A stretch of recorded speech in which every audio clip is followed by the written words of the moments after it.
오늘 시편 1편 1절에서 6절 말씀을 통해서 하나님의 복을 신앙의 증거로 삼는 자라는 제목으로 우리 함께 말씀의 은혜 나누기를 소망합니다. 벌써 1월에 한 주간을 남게 되었는데요. 정말 시작한 지가 엊그제 같은데 벌써 1월 달이 지나가는 것 같습니다. 돌아보시니 어떠십니까? 이 감사와 기쁨이 오늘 이렇게 소감을 발표한 우리 친구들처럼 감사와 기쁨이 넘치는 한 달이셨을까요? 아니면 원망과 불평 또한 절망스러운 상황이 가득한 한 달이셨습니까? 모든 사람들이 행복을 원하는 마음으로 하루에 하루를 시작하고 열어가는 발걸음을 내딛고 있는데요. 우리 성도님들은 어떻습니까? 한 주간 또 하루 또 지난 1월 한 달 동안 우리의 삶 속에서 행복을 찾고자 또 행복을 얻고자 우리가 내딛었던 그 걸음의 방향 어디셨습니까? 이 세상 사람들처럼 건강을 추구하고 또 장수하고 또 성공하고 부귀와 영화를 위해서 우리의 발걸음이 내딛었던 한 달 또 하루 한 주간이었다면 우리가 신앙인으로서 다시 한번 오늘 말씀을 통하여서 정말 하나님께서 우리에게 원하시고 기뻐하시는 그 참된 복, 이 복이 무엇인가 다시 한번 우리의 인생의 방향이 바뀌는 시간 되길 소망합니다. 오늘 시편 1편의 말씀은 대부분의 그리스도인들이 사랑하는 말씀 중에 한 가지죠. 특별히 시편에서 사랑하는 말씀을 찾아보세요 하고 질문을 드리면 대부분이 시편 1편과 시편 23편을 선택하십니다. 그래서 많은 분들이 좋아하고 사랑해서요. 시편 1편의 말씀 설교하기가 참 어렵습니다. 왜요? 다 알고 계시기 때문에 또 다 사랑하시기 때문에 그만큼 행복한 인생의 여정을 꿈꾸고 또 살아가고자 염원하는 그 마음이 오늘 시편 1편을 통하여 담고 싶어하고 또 바라보고 싶어하고 나도 이 길을 걸어갔으면 좋겠다라는 소망이 있기 때문에 많은 성도님들이 사랑하시는 것 같습니다. 오늘 시편 1편은 시편 전체가 150편으로 구성되어 있는데요.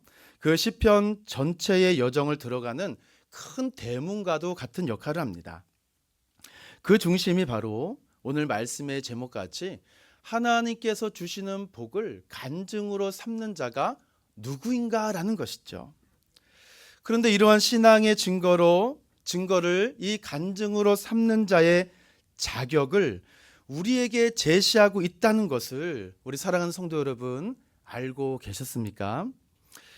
우리는 오늘 시편 1편 말씀을 너무나도 사랑하고 익숙하고 잘 알고 있어서 너무나도 쉽게 빨리 복 있는 사람은 이라고 너무나도 빨리 들어가죠. 이 복이라는 단어에 빨리 집중한 나머지 복을 받을 자격을 생략하고 복을 구하는 우리들의 모습을 보게 된다는 것입니다. 세상의 복도 얻었으면 좋겠고 또 하나님의 복도 더 얻었으면 좋겠다라는 그러한 마음이 우리 마음 가운데 있었더라면 오늘 이 복 있는 사람이라고 표현하는 이 복에 우리 모든 관심과 집중이 이제 성경적 관점으로 돌아가길 소망합니다. 오늘 본문에 시작하기 앞서 시편이라는 이 거대한 하나님의 복이라는 이 숲에 우리가 들어가고 또 그 숲에서 누리는 하나님의 복을 우리가 발견하고 누리고 나누고 기뻐하기 위해서는 하나님께서 주시고자 하는 이 복을 받을 자격이 누구인가 또 그 자격이 무엇인가라는 것, 그 자격 조건에 내가 맞아야만 된다는 것이죠. 하나님께서 주시고자 하는 이 복을 누리기 위해서는 어떠해야 될까요? 우리 날마다 말씀과 은혜에 우리의 삶이 잘 정돈되어 있는가 돌아봐야 되겠죠.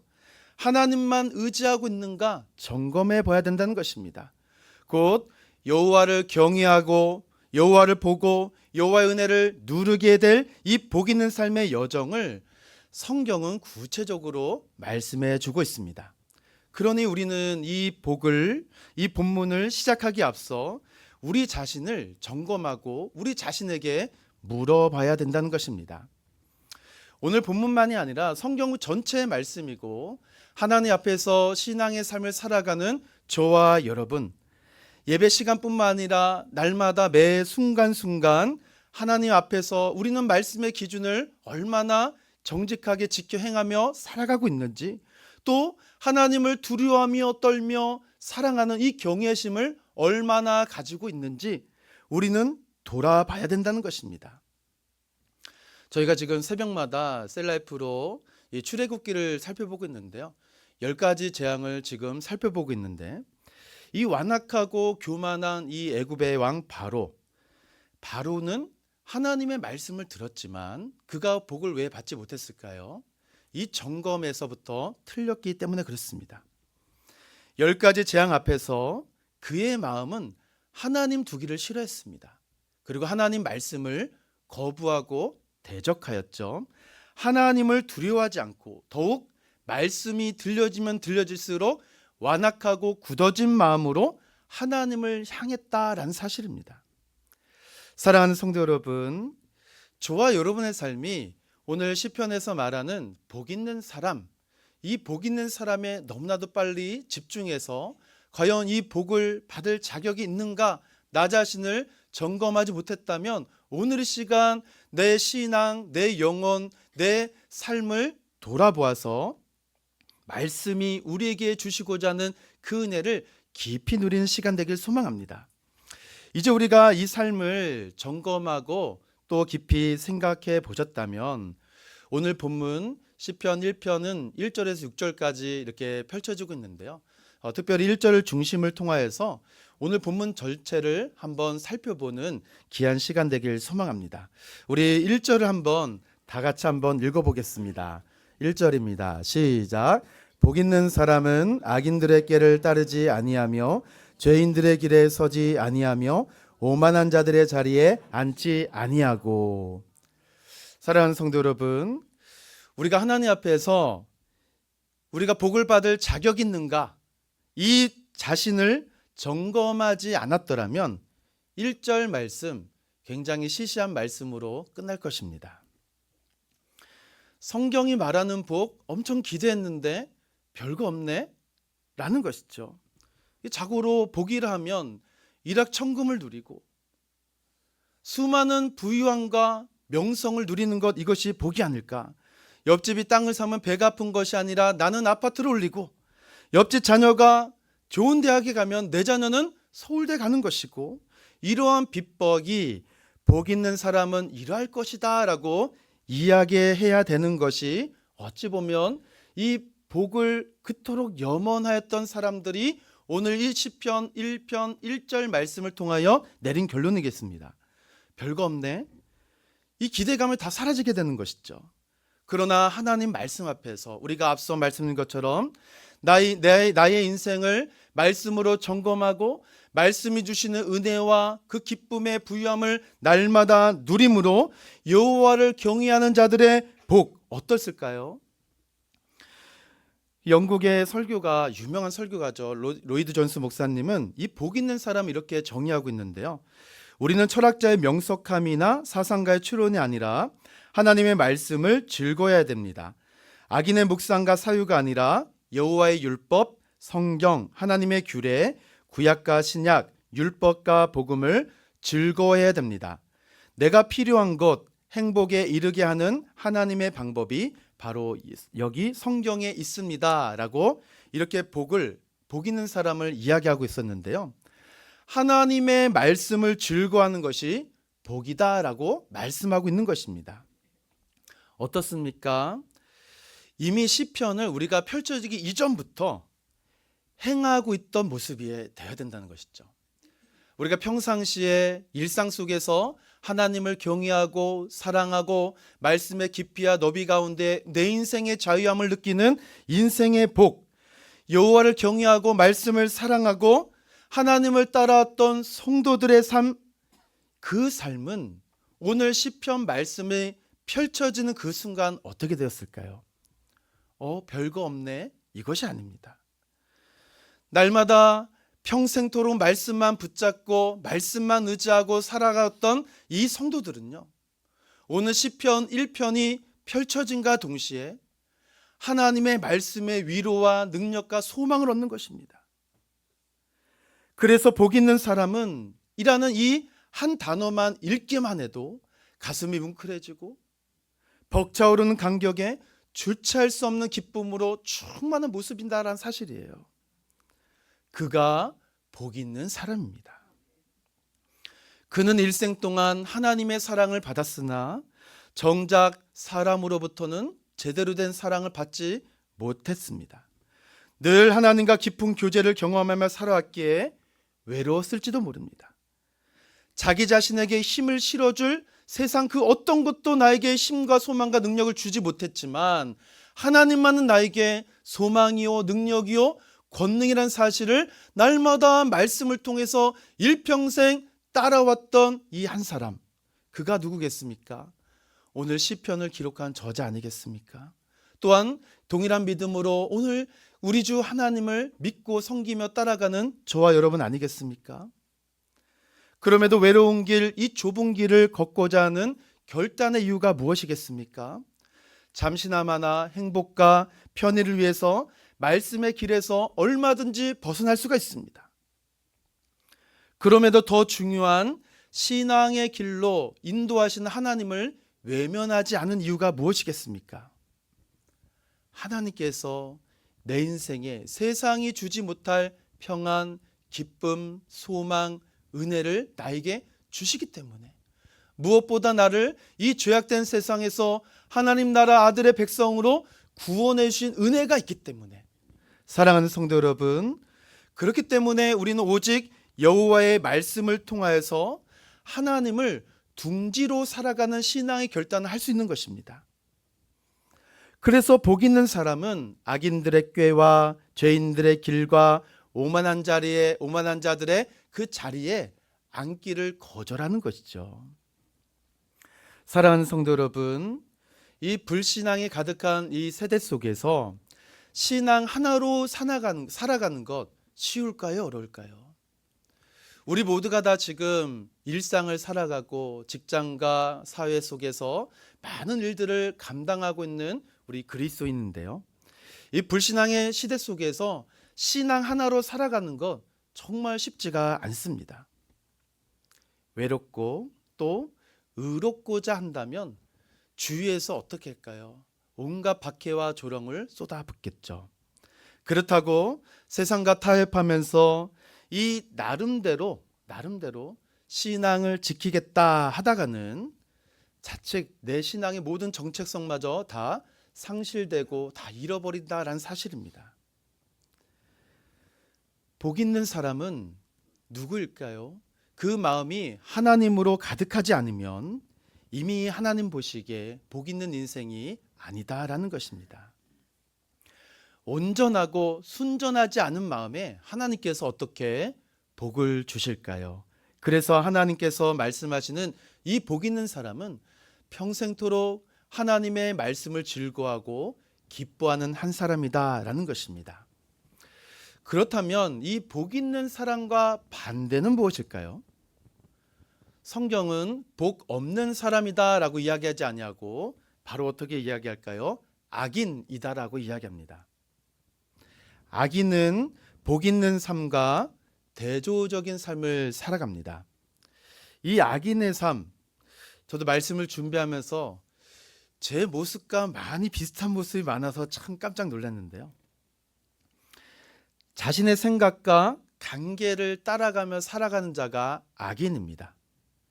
이 성경은 복 없는 사람이다라고 이야기하지 않냐고 바로 악인이다라고 정의를 하시죠. 자신의 생각에 따라 끊임없이 움직이며 부산스럽게 살아가는 삶. 오늘 아까 계속 부산 얘기해서 이 부산이 잘 안 나오는데요. 자신의 생각을 따라 끊임없이 움직이며 부산스럽게 살아가는 자가 악인입니다. 관계를 내고 죄의 길을 가며 오만한 자들의 모임을 기뻐하는 자들입니다. 이들은요, 하나님을 두려워하지 않습니다. 하나님 말씀을 마음에 두기를 싫어합니다. 애굽왕 바로 왕처럼 이 성경에 나타난 하나님을 대적한 수많은 세상 사람들처럼 말입니다. 사랑하는 성도 여러분, 하나님을 두려워하지 않고 하나님 말씀을 내 마음에 두기를 싫어하고 거절하는 사람들 공통점이 무엇일까요? 하나님께서 주시고자 하는 복에 집중하지 아니하고 세상이 주는 복에 집중한다라는 것입니다. 그래서 세상이 말하는 복에 우리 사랑하는 성도 여러분 현혹되어서는 안 되는 것이죠. 말씀에 근거하지 않는 행동은 어리석은 꾀로 전락한다라는 것입니다. 말씀 없는 인생, 우리가 시편 1편을 다 살펴보지 않지만 시편 1편에서 악인의 삶의 모습을 구체적으로 우리들에게 가르쳐주고 있는데요. 죄의 길로 들어서고 오만한 자리에 앉게 되어지고 그 끝은 허무와 멸망의 자리로 남게 된다는 사실입니다. 그래서 3절에서 복 있는 사람은 열매를 맺고 형통하지만 악인은 그렇지 않다.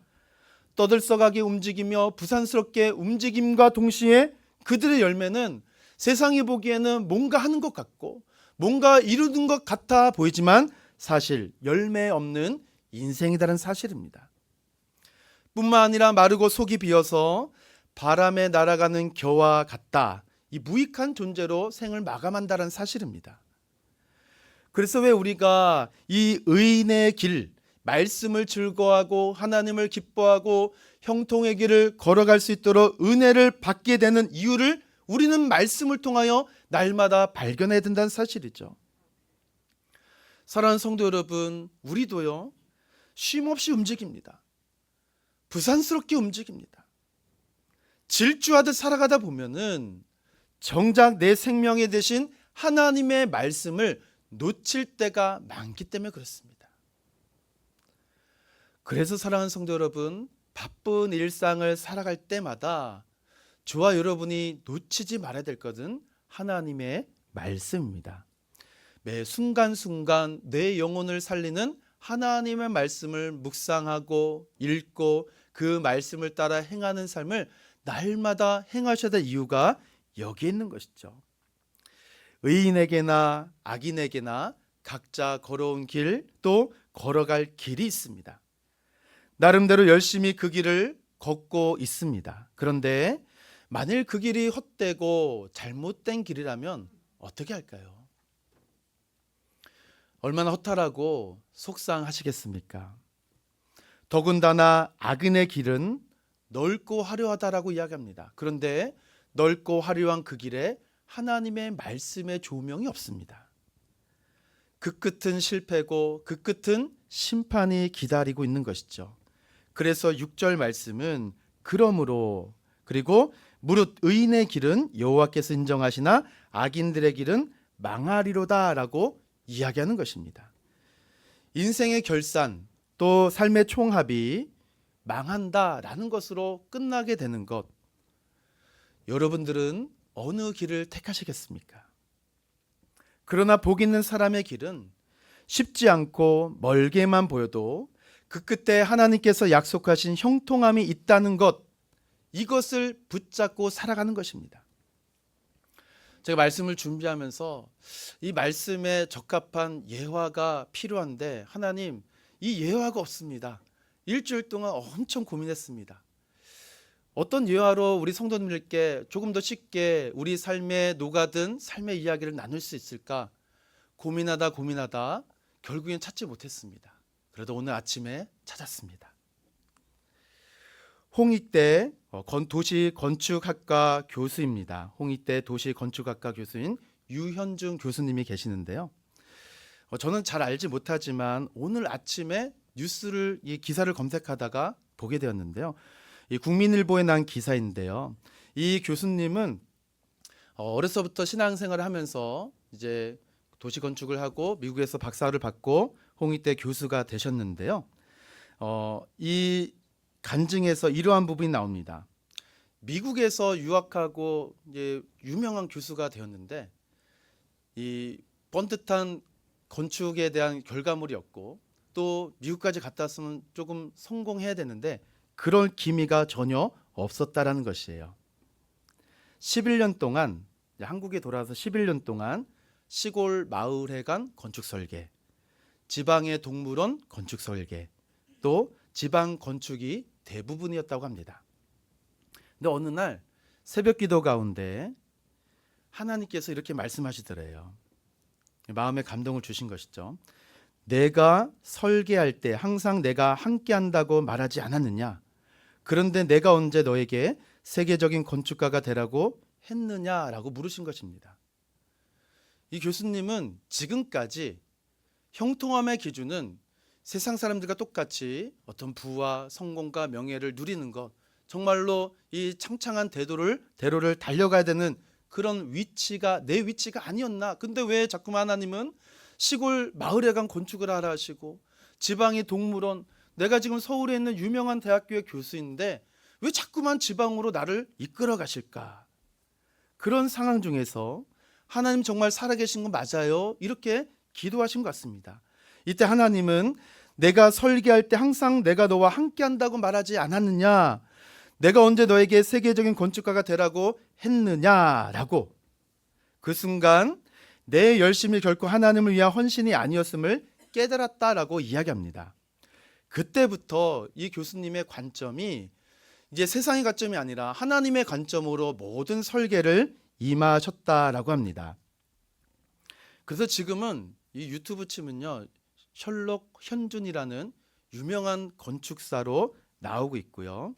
그리고 지금은 JYP 엔터테인먼트 통합 신사옥 디자인 공모전에서 이 당선이 되었던, 정말로 어찌 보면은 무명이었고 자기가 생각하는 형통함의 기준은 세상의 기준과 별반 차이가 없을 정도로 때로는 하나님께서 나를 왜 사용하지 않는가, 자꾸만 누구도 주목하지 않는 곳으로 이끌었을까라고 했을 때 하나님은 내가 너와 함께 한다고 하지 않았느냐라는 이 말씀 앞으로 관점이 변화된 복된 인생이다라는 것을 제가 오늘 아침에 이 기사를 보면서 복 있는 인생이 바로 이것이구나라는 것을 다시 한번 저도 보게 되었습니다. 의인의 길은요, 이 복이 있는 사람의 길은요, 이처럼 쉽지가 않습니다. 우리는 빨리 스타가 되고 싶고 빨리 형통함을 가지고 싶고 빨리 누군가로부터 많은 인정을 받고 또 세상의 기준인 물질과 부와 명예를 빨리 누리고 싶은 마음이 우리 가운데 있을지도 모릅니다. 그러나 복 있는 사람은 참으로 외롭습니다. 이 교수님도 11년 동안 아무도 알아주지 않았던 그 길, 그런데 그 하나님께서 어떻게 높여주시냐면요, 세종에 있는 한 교회를 건축하게 하시고 이 교회가 이 세계 건축상에서 대상을 받게 되는 시기를 통하여서 하나님이 높여주시는 것을 보게 되었다라고 간증을 하던데요. 복 있는 사람은 어찌 보면 세상이 보기에는 굉장히 초라합니다.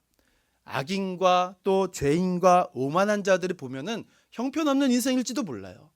그러나 그들이 못 보는 것이 무엇일까요? 복 있는 사람 뒤에서 우리를 품고 계시는 살아계신 하나님. 하나님께서 오늘도 은혜와 사랑으로 공급하시고 돌보시는 그 은혜의 빛을 그들은 영원히 보지 못하는 거예요. 하나님께서 인정하고 하나님께서 사랑해 주시는 참된 복, 이것이 우리가 날마다 소망해야 될 복된 인생이라는 사실입니다. 그래서 질문을 드립니다. 우리 사랑하는 성도 여러분, 성도님들 마음속에서도 하나님을 향한 열망이 뜨겁게 일어날까요? 아니면 세상의 기준으로 나도 어떻게 한번 다리 한번 펴보면서 살아볼 수 없을까라는 그러한 마음이 들까요? 유일하신 하나님만이 나의 인생에 참된 복이 되십니다. 아니면 여전히 버리지 못하고 끊지 못했던 이 세상과 물질과 우상이 붙들려진 내 인생입니까? 우리 사랑하는 성도 여러분, 우리 마음뿐만 아니라 삶의 모든 영역에서 복 있는 사람의 이 형통함의 근거가 우리 삶 속에서 계속 나타나야 된다는 사실이에요. 교회 안에서만 복을 받으시면 안 됩니다. 받은 복을 우리 모든 일상에서 간증으로 자랑으로 드러내실 분들이 누굴까요? 성도님이십니다. 여러분이 거하고 디디고 있고 만나고 있고 교제하고 있는 수많은 일상 속에서 하나님을 믿는 성도, 하나님을 따르는 그 성도의 삶은 다르구나라는 것을 우리 날마다 간증해야 되고 보여야 될 사명이 우리 안에 있다라는 것이에요. 아버지 손에 들려있는 선물이 좋다고 해서 선물을 주는 아버지보다 그 선물을 더 좋아하는 것은 자녀의 도리가 아니겠죠. 하나님 자녀인 우리도 마찬가지입니다. 하나님께서 우리에게 선물로 주시는 복이겠죠. 이 선물로 주신 이 복에만 우리가 관심을 두고 있다면 우리는 여전히 시편이라는 거대한 이 게이트, 그 문 앞에서 서성거리고 있을지도 모르는 사람들이죠. 이미 복을 받고 있는 자들은 누구일까요? 선물인 복보다 하나님 자신을 기뻐하는 것이죠. 그렇기 때문에 말씀을 그토록 열렬히 사랑하고 말씀을 그토록 깊이 누리며 묵상하는 그 기쁨의 은혜를 매일매일 순간순간 경험하는 그때, 오늘 시편의 말씀이 열리는 그 순간 하나님의 은혜 앞에 우리가 감격과 감사로 엎드리는 것입니다. 지금 복 있는 사람을 쓰고 있는 시편의 저자처럼 말이죠. 사랑하는 성도 여러분, 저와 여러분의 그 인생이 얼마나 우리가 남아있는지 알 수는 없지만 평생토록 우리가 하나님의 말씀을 사모하고 따라갔으면 좋겠습니다. 이제 새해 1월의 마지막 한 주를 우리가 보낼 터인데요. 지금까지 똑같은 한 주로 보내는 것이 아니라 오늘 시편의 이 말씀을 통하여서, 또한 온종일 선포된 이 말씀을 통하여서 저와 여러분의 인생의 모든 한 주가 이번 한 주를 통하여서 변화되어지고 방향이 바뀌었으면 좋겠습니다. 지난 날을 돌아보면서 저와 여러분의 삶을 면밀히 점검해 보십시오. 그리고 다가올 나에게 주어질 그 날을 기뻐해 보십시오.